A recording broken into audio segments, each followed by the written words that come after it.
Hi, peeps. You're listening to She's My Apple Pie, a new miniseries on She's My Cherry Pie, the baking podcast from the Cherry Bomb Podcast Network. I'm your host, Jessie Sheehan. I'm a baker, recipe developer, and author of 4 baking books, including Salty, Cheesy, Herby, Crispy, Snackable Bakes. In this mini-series, I hang out with the sweetest bakers around and take a deep dive into their signature bakes and get the scoop on all things fall baking and apples. My guest today is Melissa Elsen. Melissa is the owner of 420 Blackbirds in Brooklyn. Melissa founded the pie shop in 2009 with her sister Emily, and they quickly became known for inventive seasonal pie flavors and a devotion to excellent crusts and old-fashioned pie techniques. If you've ever had a slice of their pie, you know why it's such a New York institution. Melissa is also the co-author of the 420 Blackbirds pie book, which features 60-plus seasonal pie recipes and explains their approach to crust and filling. I literally learned to make pie crust from their book, as their recipe is fantastic, with so many great tips and tricks for pie-making success. Melissa joins me to talk about her childhood in South Dakota, including time spent in her family's restaurant playing Office, no less, with her sister Emily, her grandmother Liz, and her famous cream pies, and more. Then she walks me through her New York Orchard apple pie, a special seasonal pie that's available at the bakery now through the end of October. It's her take on a classic apple pie, made with New York apples and the perfect blend of autumnal spices, and finished with a buttery crumb topping. Melissa shares all of her pie dough tips and tricks, including buttering your pie plate and adding a little flour and sugar to the bottom of the crust before it is filled. She tells us about which apple varieties are the best for baking and how to macerate them pre-bake for flexibility when building your pie, and how to get picture-perfect pies every time you bake. I loved chatting with Melissa, so stay tuned. You can find today's recipe at cherrybomb.substack.com. Today's episode is presented by Yes Apples, a brand redefining how we experience one of nature's most iconic fruits. It's a collective of more than 50 New York family farms with roots in the industry dating back to 1919, all dedicated to growing apples with exceptional flavor, crisp texture, and sustainable integrity. What makes them stand out even more is that they're a woman-founded brand and a woman-owned company, which means a lot to us here at Cherry Bomb. Their mission is to bring New York's finest apples to tables nationwide and to remind you just how extraordinary an apple can be. In this episode, we're talking about 420 Blackbirds' October Pie of the Month, the New York Orchard Pie, made with Yes Apples Cortland, McIntosh, and Honeycrisp varieties. You can try a slice at the beloved Brooklyn Bakery or bake it yourself at home. Yes Apples teamed up with 420 Blackbirds to create this special pie and a limited edition New York Orchard Pie box featuring the same trio of apples and the recipe to make it yourself, the perfect combo for pie perfection. You can find the New York Orchard Pie box at yesapples.com, so you can make this pie at home. And for the very first time, you can get the New York Orchard Pie box on walmart.com, where Yes Apples just launched this season. If you're shopping in person, find a full list of retailers near you at yesapples.com. Peeps, did you hear the news? Jubilee New York 2026 is happening on Saturday, April 25th at the Glass House in Manhattan, and early bird tickets are on sale now. Jubilee is Cherry Bomb's annual conference celebrating women and creatives in the world of food and drink. It'll be a beautiful day of connection and community, plus delicious bites and sips. You'll meet other thoughtful food folks and be inspired by the featured speakers, panelists, and more. I had such a great time at this past year's event, and I know next year's will somehow be bigger and better. Early bird tickets are on sale now through December 31st. If you're an official Bomb Squad member or a paid Substack subscriber, be sure to use your discount code at checkout. You can find it in your inbox or on our Substack website. Head to cherrybomb.com for all the details. I hope to see you there. Let's chat with today's guest. Melissa, so excited to have you on She's My Cherry Pie and to talk New York orchard apple pie with you and so much more. Oh, well, thank you so much. I'm so glad to be here. You were surrounded by a lot of baking when you were growing up in South Dakota due to the restaurant your mom ran and the pies that your grandmother Liz baked there. But I read it is actually like a rhubarb pie that brings you straight back to childhood. Can you tell us about that pie? Sure, absolutely. Well, rhubarb, I think it's one of the only things that we had in South Dakota growing up. It's fruit isn't really cultivated out there. I think that rhubarb originates from, at least what I've heard, is from Siberia, which, if that gives you some idea of what South Dakota's like. It was always really exciting when rhubarb finally came into season, started to grow. And so it was just a really big deal to us Dakotans. And so, yeah, when my grandma would make rhubarb pie, and she also had the rhubarb that still grows in both my parents' houses.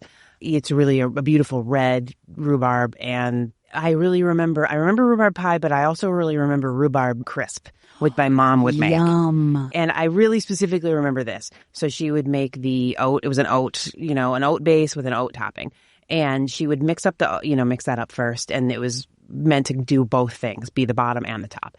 But I would always try to eat it before it was ready. And she would always be telling me not to because it was just enough. It was just enough to make the bottom and the top. But I'd always want to sneak little bits of the big chunks of buttery oat deliciousness. Crumble. We always called it rhubarb crunch, actually, but a rhubarb crisp.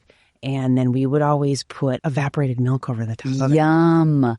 I have a question about the crisp because I don't think of crisps as having a bottom crust. Oh, yeah. My mom's did, I love that. And would you just kind of spoon it out or were you trying to slice it out? You would spoon it out. Oh, my gosh. Yeah, it was spoon it out. I love that idea. Yeah. Oh, my God, your mom is a genius, which I already know. I also know that a favorite after-school snack for you and your sister was the leftover pudding from your grandmother Liz's cream pies. Yeah. Do you have early memories of that, and do you remember the flavors that you loved? Well, she made the typical cream pies that she made there was a coconut cream. Yeah.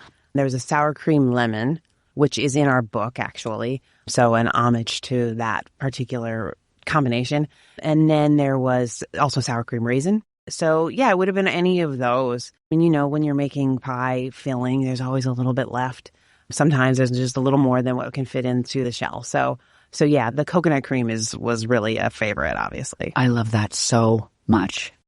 Is there an early baking memory for you, when you were either helping Liz or helping your mom?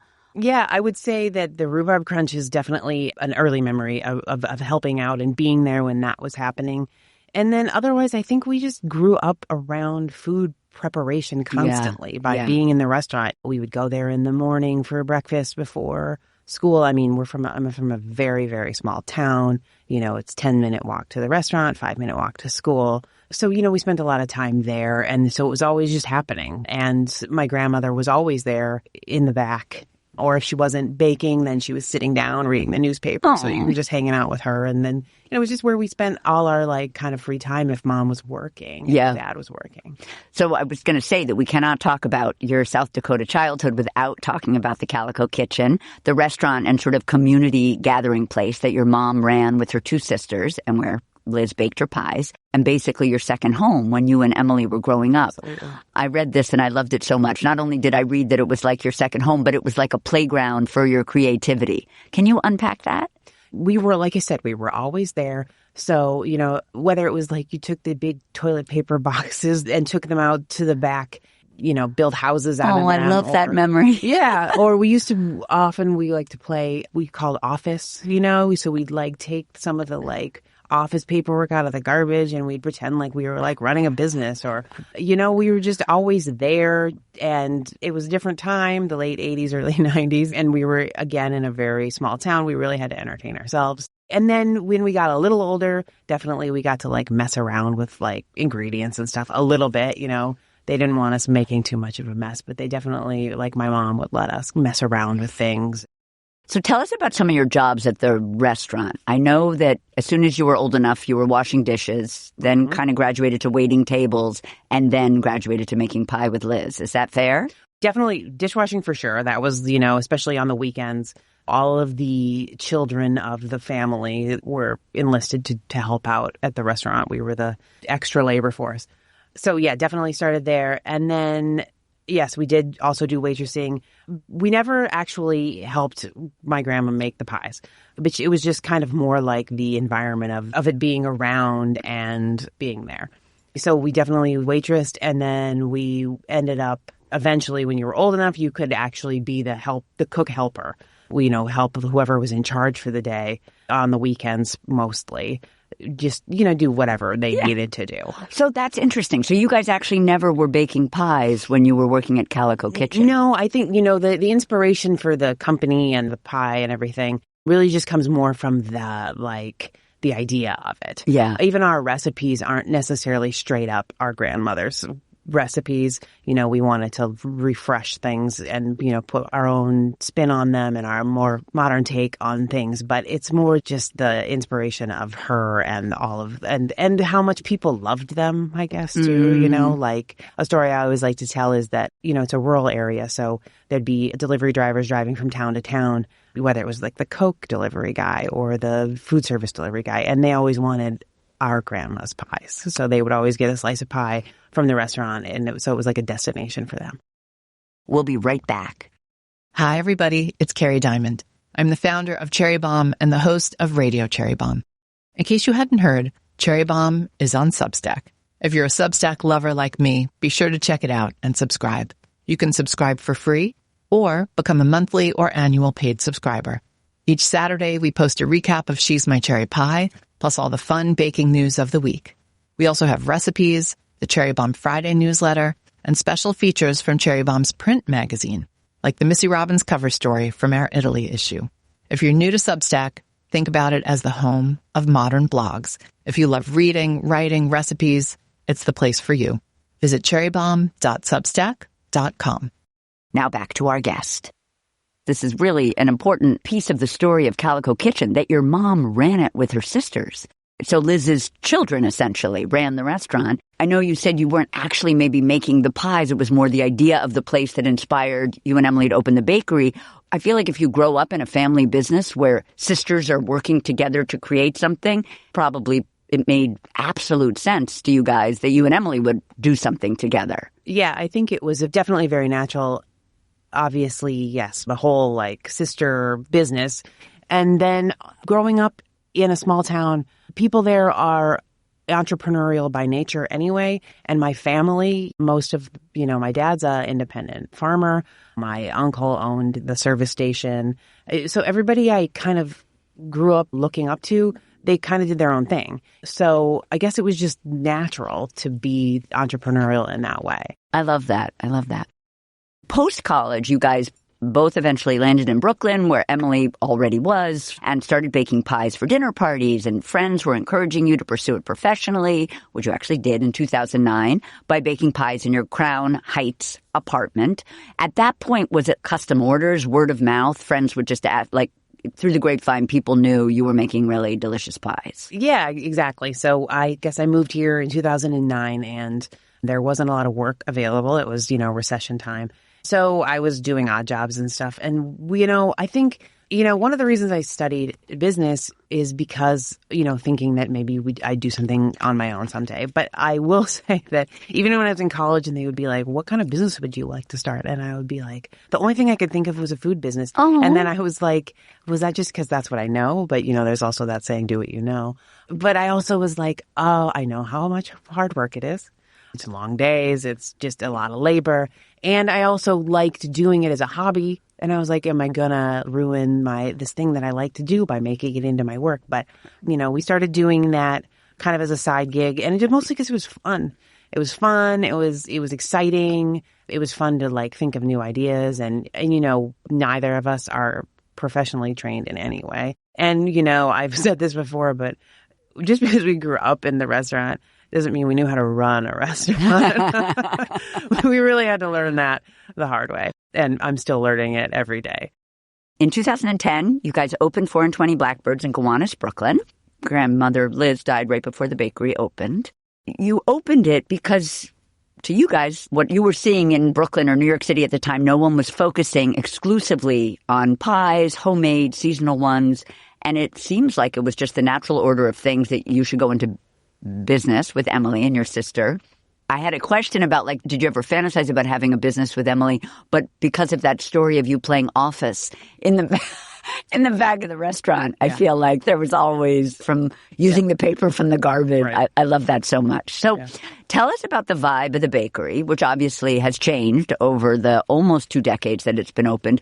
And also tell us about picking its name, because I feel like that story fits very much with your and Emily's style and vibe and ethos in a way. Yeah, the picking of the name was really difficult. So I'd only been in New York for a couple of months when we kind of started talking about doing this, and I was like, we're not ready yet. But then I guess it wasn't too much longer. It was the end of 2009 when we signed the lease, and we decided to go ahead and try this out. Our mother's husband's mother owns a little bookshop, a used bookstore back in South Dakota, and she's a very literary person. And she suggested we look to nursery rhymes, where we landed on 420 Blackbirds, and we liked it because it's kind of, first of all, if you know it, then you know it, and it's memorable. And if you don't know what it means, which a lot of people don't, then you're kind of like, what does it mean? So it's intriguing. But, it's light and dark. It's, nursery rhymes, definitely, when you really read them, they have a lot of kind of weird, macabre things. Can you tell us what it means in case we don't know? So it's sing a song of sixpence, a pocket full of rye, 420 blackbirds baked into a pie. So I guess that's something they used to do in medieval times. They would bake things. It was part of like a performance thing. They would bake live things into like a dough, and then they would come bursting out, part of the entertainment. Wow. I don't even think I knew that. So your parents were incredibly supportive and gave you tons of great advice and obviously contributed to the bakery's success. And your grandmother Liz's style and approach to pie making totally influenced the bakery, even if they weren't exactly her recipes. Can you tell us a little bit about how you feel like her style influenced the bakery? I think it would mostly be the seasonality concept, which for her, I guess, was just the logical way to do it. So, rhubarb would be summertime. It would come from her garden, but I'm sure it came from other people in town as well, because if she needed to keep up with the volume, I'm sure people I know they did. They would drop it off, at the restaurant. And then, apples too. That's the one other thing that we can get out in the Dakotas is apples. So she would make, apple pies with local apples and then pumpkin in the fall. And I remember always wanting pumpkin. I loved pumpkin pie when I was a kid. I think I liked that texture and wanting it in the summertime. And they'd be like, well, no, we're not making it right now. So I think seasonality and just freshness and just high quality, those are the pretty basic, but yeah. How would you describe the vibe of 420 Blackbirds? It's just not our way as being like kind of that cutesy bakery, pastel colors. And, there's a lot of black and white. All our branding is black and white. And, the bakery itself, or the shop, was the bakery when we first opened. Everything happened in that one tiny 800 square foot space. When we renovated it, we found the old tin, which was so neat and old Brooklyn-y. And we tin on the ceiling or on the walls? Tin on the walls, yeah. So all cool. the walls were covered with sheetrock. And we, which was nice, clean space. But then we poked a little hole, and then we were like, oh my God, there's tin back here. So that was really fun. So it really creates a very sort of feels like it's always been there vibe, which is kind of what we were going for. Lots of wood, very rustic. Mm-hmm. And then just briefly, I want to talk about your beautiful cookbook, which is really special, like Pie Bible for those of us that own it, I think. And you got that cookbook deal within 2 years of opening the restaurant. Yeah. So early. Were you guys pursued by someone who said, or were you guys like, please let me write a cookbook? No, we got interest right away. And, I think somebody actually came to us with a preemptive thing. And if you write a cookbook, we'll give you this much money. Yeah. And I probably would have was oh, wow. I think Emily is a little more, she was like, we can do better than that. Yeah. Oh, good for her. Yeah. She's not afraid. But, and also I remember thinking to myself, we've only been in business for a year. We don't even specifically remember saying, and this was the truth, we didn't even have the recipes written down hardly. They were on scratch paper. We had these little yellow notepads that had little stuff written on them. In the early days when we were making fruit pie, there wasn't even a recipe. I just like count on my hand to make sure I had the 5 things in it, which was the salt, the sugar, the thickener, the spices, and a little bit of lemon juice. Yeah. And I'd be like, did I put all those 5 things in there with the fruit? Okay, great, we're good. Oh my God, I love that. That's what, you know, like it was very, it's so scrappy. Yeah, it was very scrappy. It was very DIY, a little naive. Yeah. For ssure. We were 26 and 28. So I love we it, were honey. just, you know. So good. Yeah. Now we're going to talk about the recipe for your New York Orchard apple pie. It's a classic apple pie made with New York apples, perfect blend of autumnal spices, finished with a buttery crumb topping. And I have to say, I love crumb topping. Yes, it's like my fave, partly because it's easy. And second of all, I just love crumb topping. Yeah, well, that goes back to the crumb bowl, that or picking the crumb off of some type of a baked cake, you know, like a coffee cake or something. I was always terrible for that. Totally. So this pie calls for your all butter crust. And I read this. I wonder if this is true. I read that Emily contributed to sort of the sculptural look of the classic 4 pie, maybe that large crimp, but you were the one who tweaked the recipe over and over again. And was it your idea? Peeps, get ready, because this is like a mind-blowing addition to the crust that they do at 4 Was it your idea to add the apple cider vinegar? I'm guessing that I got that idea probably from an old cookbook. Yeah. You know, especially a title of cookbook that we always use a lot is the Farm Journal, which I think, I don't know if you'd even be able to find those out here in the Northeast. You probably could. I don't know whether to look, but you could find them in like thrift stores or secondhand. I loved reading those. It is very like basic, just text only, no photos, just old cookbooks that would have been like compilations from the Farm Journal magazine. So I probably found that in there. So reading old cookbooks like that was always just a lot of fun, and trying to find like unique, weird things, like things that were novel, if they made sense. You know, not novelty just for the sake of novelty. Right. And so, so I was like, well, that makes sense to me, because obviously having a little bit of acid in anything, in any cooking, but in baked goods as well, you need it for flavor balance. So I always just thought it was just logical. Yeah. Do you think it also plays a role like vodka plays? Is there an idea that you can add a little bit more liquid, making the crust a little bit easier to deal with, but eventually it's going to bake off in the oven, leaving you with a flaky crust? I mean, that's part of the idea, I think. I mean, I'm not like a food scientist. Yes, nor am I. I don't know, but I'd like to believe. I like to believe that that's happening. And I also just like the way it smells. Me too. You know, I like when you smell the dough, the raw dough, and you're like, you can smell that. Ever since I got your cookbook, I've been making my pie dough with apple cider vinegar, and I love the way it smells. Yes. And is it true that sort of Emily played the role in the structural part of like how the pie looked from her artistic background, and you were more in the weeds of the testing? Yeah, definitely. Yeah, I mean, she's definitely, you know, being an art school graduate, has more of, she has a very strong aesthetic sense. I mean, I do too. I really care about the way things look, and we both enjoy that, but Emily's definitely more. So first things first, we're going to make the crust. So we're going to stir or toss together. And toss together, I assume, means with our hands. Some all-purpose unbleached flour. What brand do you guys like? In the bakery, we use King Arthur. Okay. We're going to toss together or stir some King Arthur flour, some kosher salt, which is going to add a little bit of flavor, some granulated sugar, which you guys are using for browning. And we're going to stir this together in a large flat-bottom bowl so that it's stable. So 2 questions. First of all, if we're not using our hands, when you say stir, should we picture a whisk? Like, would you whisk this together at this stage? Yeah, you could whisk, yeah. And then is there a type of bowl, or is it just restaurant supply? I mean, typically, I have actually a really nice collection of like old, farm pottery bowls. But I never reach for those. I always just get a metal bowl because it's easy to wash. Totally. I don't have a dishwasher in my apartment, so I got to wash everything by hand. You want us to find butter like the highest fat possible, unsalted. What brand? Obviously, Kerrygold is very good butter. But So cold, unsalted, highest fat butter, 82% or more. We're going to cut that into half-inch pieces. When you're cutting butter, using a bench scraper, using a chef's knife? A bench scraper usually works the best, yeah. I always use a bench scraper from my bakery days. We're going to slice up the butter with a bench scraper, and you say that after we cut it, we're going to put it back in the fridge before using, so it's really, really cold. Yes. Okay. And then, with a bench scraper, once the butter's really cold, we're going to cut the butter into the flour really quickly. Why do we use a bench scraper right now? I think just to make sure you break up sometimes the butter's in a mass, kind of, and then you can just really get them each piece individual and a little bit individually coated with flour. Yep.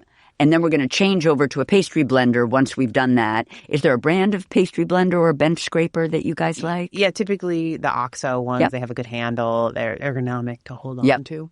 So then we're going to break that up, bench scraper first, then pastry cutter, till the mixture looks like cornmeal, but there's still like pea-sized pieces of butter that are still remaining. And then in a large measuring cup, like a 2-cup Pyrex, should I picture? Yeah. Or a small bowl. Small bowls, are they just small metal bowls from Restaurant Supply? Yeah, I guess. Or whatever you have, Yep.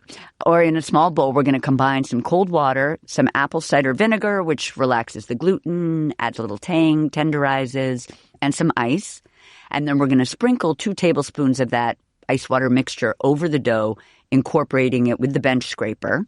So the bench scraper sort of goes in and out. And was that a tool that you saw your grandmother use? Or is that just – because I feel like that's unusual, the idea of the straight bottom of the bench scraper in a round bowl. Yeah, that's why you need like a pretty flat good bottom. Flat bottom. Yep. It's got to be pretty wide on the bottom. This instruction would have been like the way we were doing it in the bakery. Of course. And we had big bowls. We would be making, we don't do it this way anymore. But when we started everything for a long time, it was all made by hand. Yeah, all that's the dough. incredible. Of course, that's not really scalable. Yeah. We stuck with it as long as we could. But then we had to switch to machines. Yep. So we were using gigantic metal bowls. Which had the flat bottom, the bench scraper work. Exactly, yeah. We're sprinkling the 2 tablespoons of ice water over the dough, incorporating with the bench scraper, or we can use a spatula. And should I picture like a flexible, like one of the ones where the white top and the long red handle? Yeah, like a square, or like a rectangular head on it. Yep. And exactly. And we will incorporate and we'll mix together until incorporated. Would you ever put your hands in there? Or do you not want? You would. Yeah, I do. I like to put my hands in that because I really like to use my hands when I'm doing this because that's the fun part of making, you know what I mean? The tactile part of making dough. I think it's scary for people because sometimes your hands are too warm and you have to be really gentle with the dough. But I always say, it's a cliche, but it's true, that your hands are like your best tool in the kitchen. Yes, absolutely. And if you just use your fingertips and try not to get your palms in there, you're probably going to be a little safer if you feel like you have warm hands. Yeah. So we're going to continue to add the water, 1 or 2 tablespoons at a time until the mixture kind of comes together in a ball with maybe just a few dry bits remaining. Mm-hmm. And then we're going to squeeze and pinch with our fingertips until the dough is totally brought together. Drizzling, I love this note. Erin McDowell talks about this too. Drizzling small drops of ice water on those little dry bits and then just kind of making those cohesive and then adding them to the rest of the stuff that's already wet enough. Because the problem is when people drizzle it over the stuff that's already perfectly hydrated. Exactly. Perfect. Another thing that I really like to do is when you have part of this already hydrated ball and then the dry bits, I take the bench scraper and I cut up the bigger piece, and then you kind of expose the wet stuff to the dry stuff. And then you can incorporate without adding more water. Exactly. Oh, brilliant. I love that. I really like to, once it's starting to come together, I like to chop it up again. Yeah. And then push it together. Yeah, I love that. Because then you, again, re-expose that wet area to that dry area. That's a really good tip. Don't have to, adding the water is the hardest part of this, I think. Well, and then knowing when to stop blending in the butter, then adding the water and knowing how much to use. Right. Using too much water can be one's downfall. Now we're going to run our fingers sort of through the pie dough. We're not going to overwork it. We never knead it like bread. We don't want any large chunks of butter. We should see streaks. We're going to form it into a disc and chill for at least an hour. After it's chilled, we're going to flour our work surface, grab our rolling pin. I've read your favorite is or at least in the cookbook, your favorite is a solid French tapered. Yeah, I have all of them. Yeah, I mean, you can use a French taper to do the whole thing. The tapered part will stretch it a little bit more, so you got to be a little careful that you don't overstretch the middle if you're using a tapered. Sometimes I just use the flat edge to kind of then just finish rolling it out. In the bakery, we still roll the dough, all the circles by hand. And they use a big circumference pin with the handles on it. Yeah. But it's got to have good bearings in it. It can't, the rod that runs through the center can't be bendy. So sometimes if I see like a vintage rolling pin somewhere, I push it against my leg to see if the rod bends, and I'm like, okay, that one's a good one. Oh, that's so interesting. Another good tip.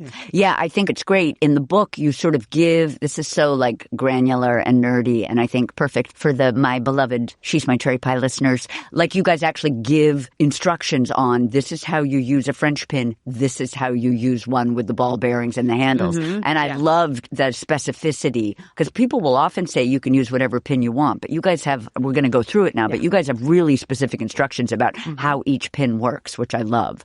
We're going to remove the dough, the chilled dough, let it sit for about 5 to 10 minutes before rolling, because if we roll too early, it'll crack. Then we're going to start rolling with our pin, with the tapered ends, slightly below the center of the circle, and roll away from us, doing one full stroke and adding slightly more pressure on the left side of the dough or pin than the right.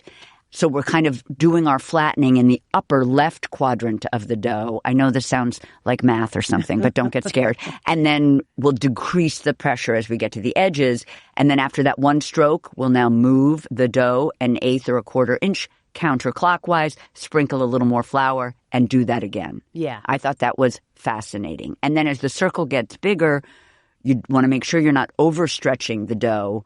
And this is sort of what you just said. The tapered pin puts more pressure in the middle of the dough. So when you reach 8 to 9 inches, you switch to your flat pin. Yeah, that's the way that we always like to do it. I love that. If you get that flat pin, then you know that you're not going to have those. Because sometimes you get that thin area that's a little bit like limp and wimpy, and then it's too thick at the edges. So then you can kind of really help control. I'm the queen of thin and limpy. Or limpy and thin.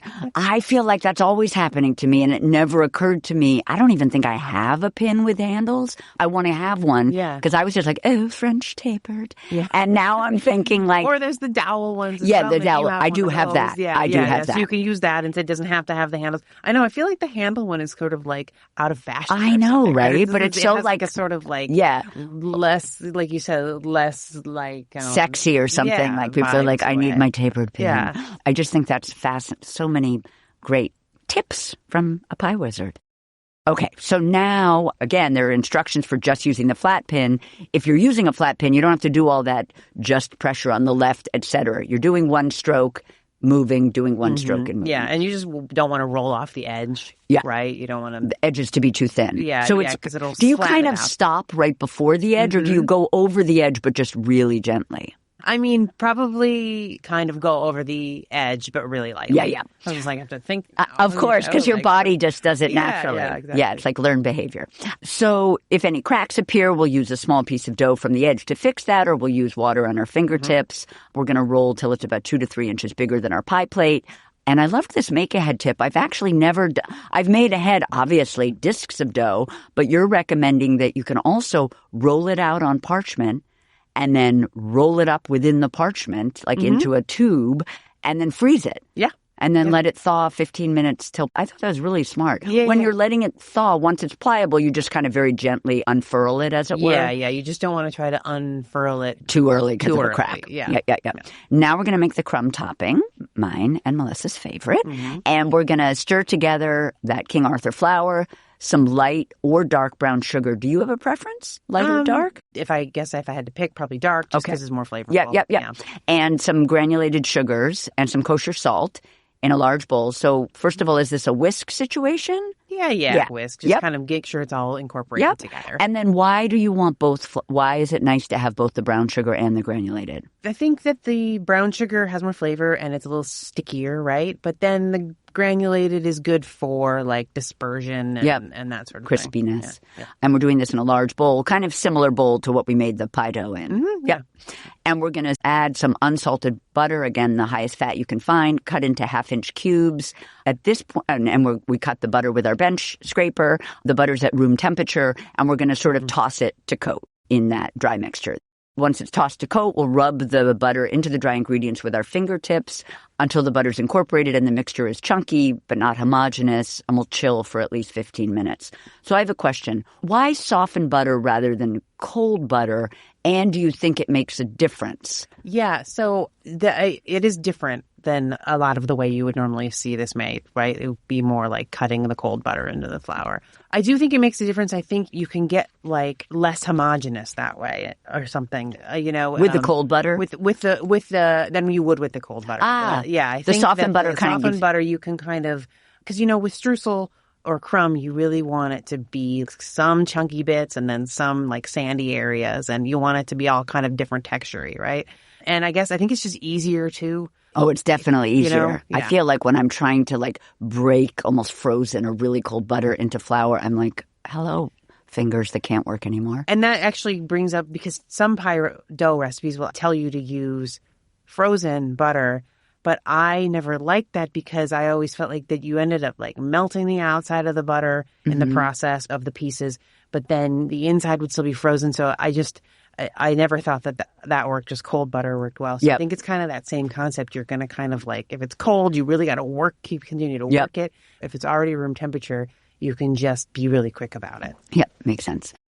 Okay, so now we're going to fit the dough into the pan and we'll do some crimping. So metal pie tins or glass? I think I read both. Either one, quite frankly, whatever you have is usually the answer. But I mean, I like glass because you can see the bottom. Yep.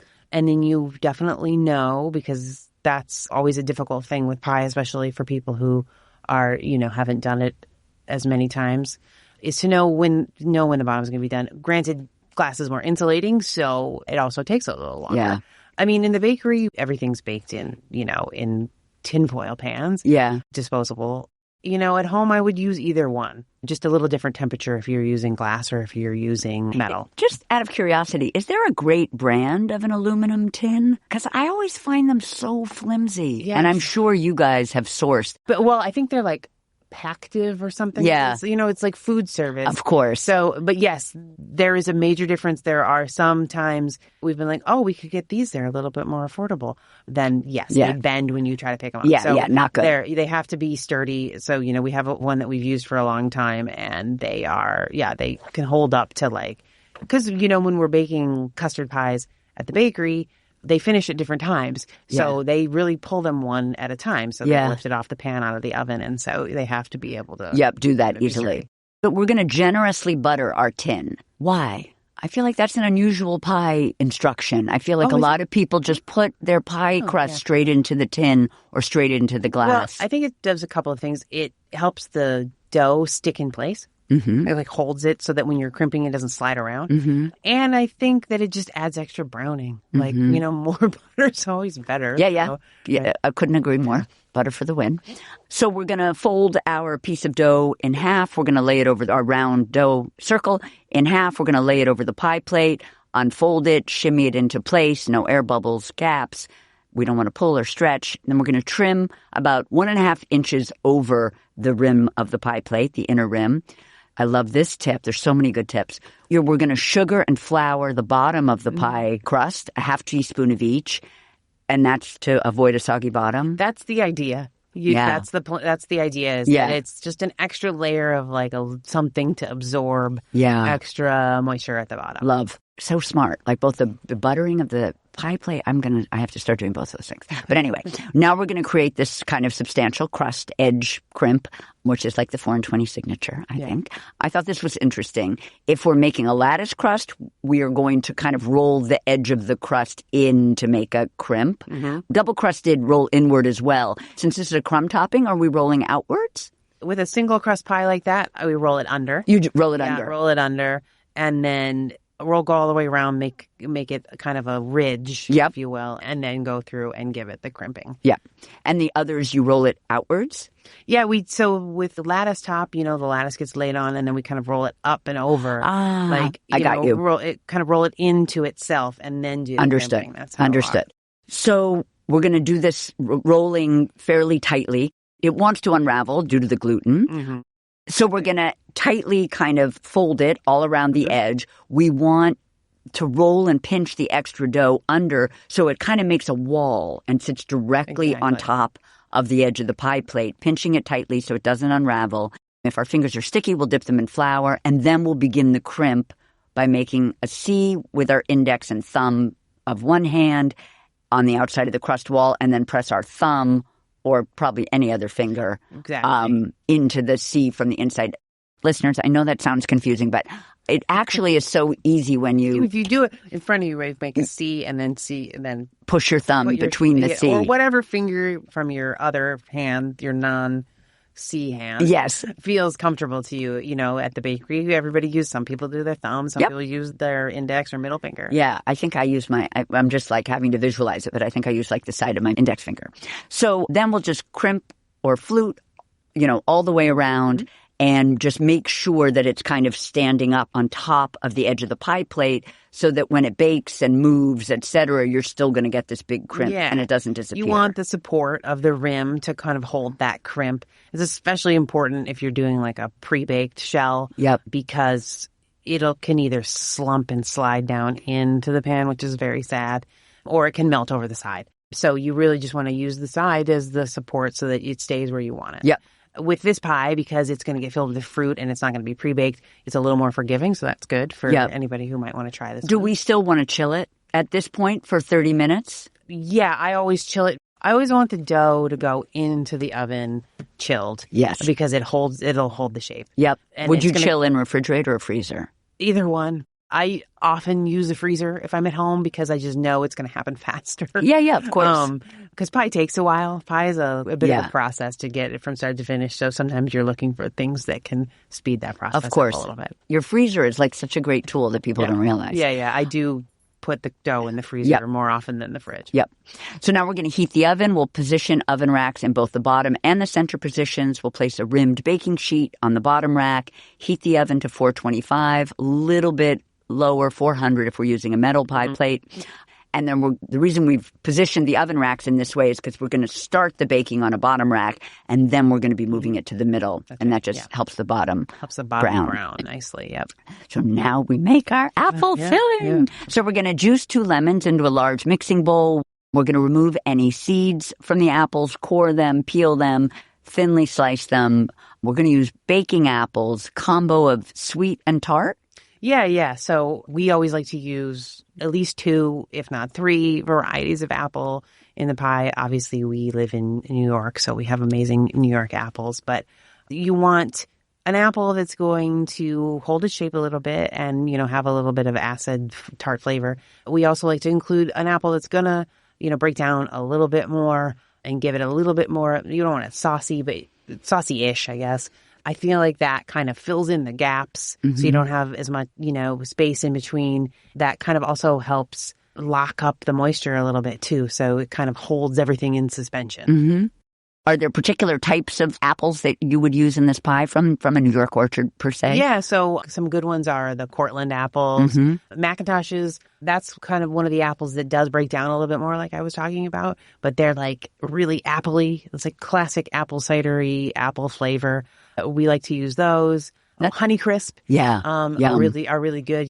I like the apples that have like aromatic, floral flavor profile to them. And we use a lot of Ida Reds. But also, like at the grocery store, if you're not in the Northeast, if I was going to go for something that I know is always available, Golden Delicious always work well as well. Great. So we're going to dredge our apple slices in lemon juice. We're going to sprinkle them with granulated sugar over the top and toss to coat.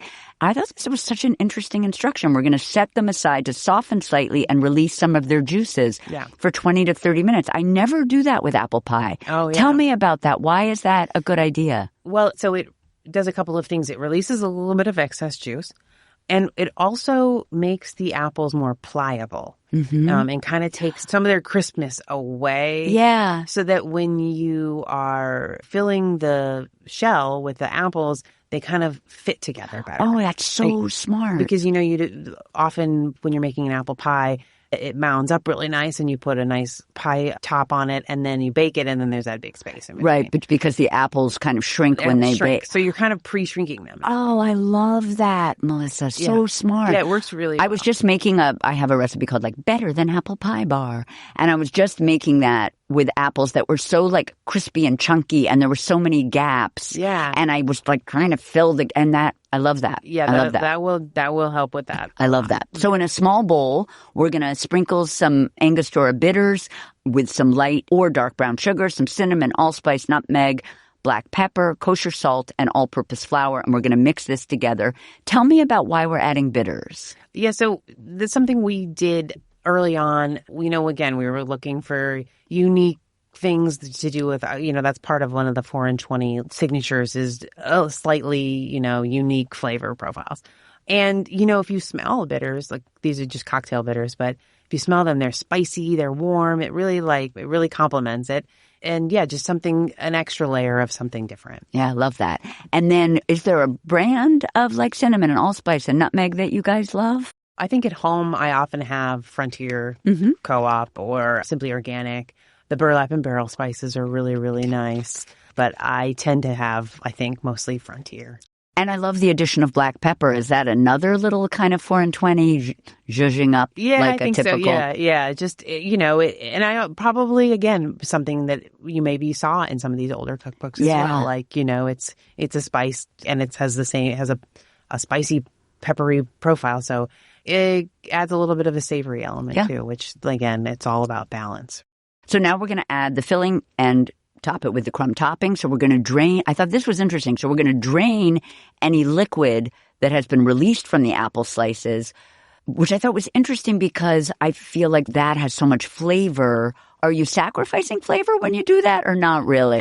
I don't really think so. It's not a lot. I mean, there's like a method where you can take that and you can reduce it. Cook it on the stovetop. Which if you want to do that, by all means, that's like, again, but like as I was mentioning before, apple pie making is a bit of a long process. Yeah. It's not hard, but it's time consuming. Yeah. So you want to add another step to it. I fully endorse it, but for simplicity. Yep. And again, you're, especially if you're using in-season apples this time of year. Yep. They're so flavorful. Yeah, that I think you'll be Makes fine. sense. So we're going to drain any liquid. Then we're going to add that sugar spice mixture that we just made to the apples, gently toss to distribute. Then we're going to tightly layer the apples in the crust. And I love this. It's a slightly drier filling than like blueberries. Mm-hmm. So with blueberries, you wouldn't mound them up. But with the apples, you end up mounding them up. Yep. And I love this. Again, because we've macerated them, they have flexibility and they're easy to pack, which I love. In the prepared pie crust, we want minimal gaps. We'll mound it slightly higher in the center, and then we'll evenly distribute that chilled crumb topping over the top. Do you press to adhere, or do you not need to? No. Okay. I don't. Yeah. Okay. I mean, maybe very lightly. Yeah. Tap. But yep. Yeah. Now we're going to bake. We're going to place the pie on that preheated baking sheet on the lowest rack of the oven. We'll bake for about 20 to 25 minutes till the pastry is set and beginning to brown. Then we'll lower the temp to 375 and move the pie to the center. Continue to bake until the crust is a deep golden brown and the juices are bubbling 35 to 45 minutes later. I feel like apple doesn't always bubble, but does this one bubble? I mean, it'll bubble at the edges for sure. Okay, at the edges. Yeah, it should anyway. And then when you're in the bakery, there are, I assume, convection ovens? Mm-hmm, yeah. So are you still doing the bottom? And I feel like a convection oven is different because it's just lots of hot air moving around. Exactly. They rotate everything, but they're not moving it from rack to rack. They're probably baking like 12 at a time. Yeah, 12 or 16. Right. Yeah, Yeah, exactly. yeah. So they're spinning them around. Yeah. I think we used to do the top to bottom thing, but I think that maybe we finally decided that we could get away with not doing it. Yep. But definitely have to rotate them, especially in those convection ovens. Yeah. There's a lot of cooler and hot. Yeah, I have to rotate. I'm always interested when I speak to guests about rotating because I was trained in a bakery. I just can't imagine that you would never rotate because you have no idea what your oven's doing and it can change day to day. But some people are like, oh no, I'm too fussy. I never rotate. I'm like, oh no, you're a radical. Yeah. Yeah. I'm babysitting stuff. Yeah, me too. I'm always like, what's going on in there? Me too. So then we're going to let the pie cool for at least an hour, but 2 to 3 is better. Yeah, definitely. Yeah, definitely. I would say 2 minimum. I know. People don't understand that about pie. You have to with my raspberry, I will wait like 4 hours. Yes. Because I like it when you can slice it clean. Yeah, exactly. And after a couple of hours, it might still be a little juicy, which it's going to be delicious. Yes, exactly. It depends sort of residual warmth and all that. But if you want it to really be set up, you got to wait. So we'll let cool for about 2 to 3 hours on a wire rack. We'll use a serrated knife for slicing. I thought that was such a good note. And we actually slide the blade through 3 times to get the perfect slice. I loved that. Yeah, such a good tip. Really make sure that it's cleanly. All the way and I through. also love the I'm not grabbing my serrated knife enough. Oh yeah, everything. Yeah. It's all in the like over at the shop. Yeah. When they slice the pies, that's what we have. Is like a pointed tip, serrated, like kind of like a steak knife. Totally. And then we're going to use a triangle-shaped pie server. Mm-hmm. So smart. Is there a brand or is that a restaurant supply thing? The ones we use are restaurant supply, yeah. And then we'll serve it slightly warm or at room temp. Well, thank you so much for chatting with me today, Melissa. And I just want to say that you are my cherry pie and my apple pie. Thank you so much. This was so fun. Yeah, thank you. That's it for today's show. Thank you to Yes Apples for supporting our mini-series. You can find today's recipe at cherrybomb.substack.com. Don't forget to follow She's My Cherry Pie on Apple Podcasts, Spotify, or wherever you listen. And tell your pals about us.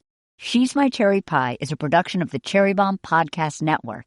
Our producers are Carrie Diamond, Catherine Baker, and Jenna Sadu. Thank you so much for listening to She's My Cherry Pie, and happy baking!